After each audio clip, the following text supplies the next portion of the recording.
తెలుగువారి number 1 choice Telugu matrimony. Rowdy sheeter Srikanth gang కు మూడిందా? అరుణ మెడ చుట్టూ ఉచ్చు బిగుసుకుందా? కిలాడిని వరుస కేసులు వెంటాడుతున్నాయా? పోలీస్ ఇంటరాగేషన్ లేటెస్ట్ సీక్రెట్స్ ఏంటి? ఏపీలో రౌడీ షీటర్ శ్రీకాంత్ పెరోల్ రద్దు తర్వాత పరిణామాలు సంచలనంగా మారాయి. ఎమ్మెల్యేల సిఫార్సు లేఖలు రిజెక్ట్ అయిన తర్వాత కూడా శ్రీకాంత్కు పెరోల్ రావడంపై లోతుగా ఎంక్వైరీ సాగుతోంది. ఇదే సమయంలో శ్రీకాంత్ ప్రియురాలు కిలాడి అరుణపై ప్రభుత్వం ఫోకస్ పెట్టింది. ఆమె ఆధ్వర్యంలో జరిగిన క్రైమ్ వివరాలను రాబడుతోంది.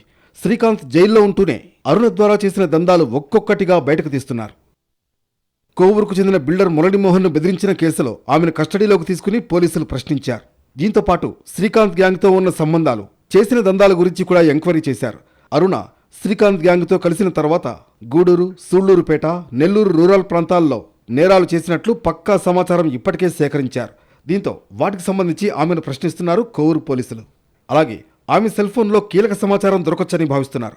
ఎంక్వైరీలో కొందరు పోలీసు ఉన్నతాధికారులతో పాటు డీఎస్పీలు, సీఐలు, రాజకీయ నేతల బాగోతాలు బయటపడే అవకాశం ఉందని అంచనా వేస్తున్నారు.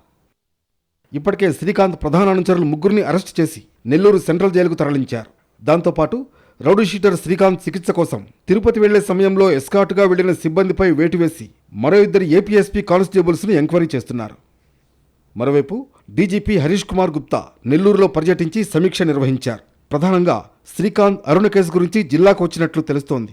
సుమారు గంటన్నర పాటు అరుణ, శ్రీకాంత్ కేసులకు సంబంధించిన వివరాలను డీజీపీ అడిగి తెలుసుకున్నారు. మరో 2 రోజుల పాటు అరుణను పూర్తి స్థాయిలో ప్రశ్నించి పూర్తి వివరాలు రాబట్టే పనిలో ఉన్నారు పోలీసులు.